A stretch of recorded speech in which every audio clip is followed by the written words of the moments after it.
Prečo by som mal byť lídrom vo svojom voľnom čase?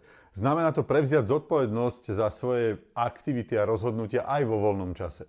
Tu je prvý spôsob, ako môžeš svoj život riadiť efektívne. Definuj si cieľa a priority vo svojom voľnom čase. Zamysli sa nad tým, čo chceš dosiahnuť a ako chceš tráviť svoj voľný čas. Stanov si konkrétne ciele, ktoré ti pomôžu dosiahnuť túto víziu. Môže ti v tom pomôcť aj kniha cieľov.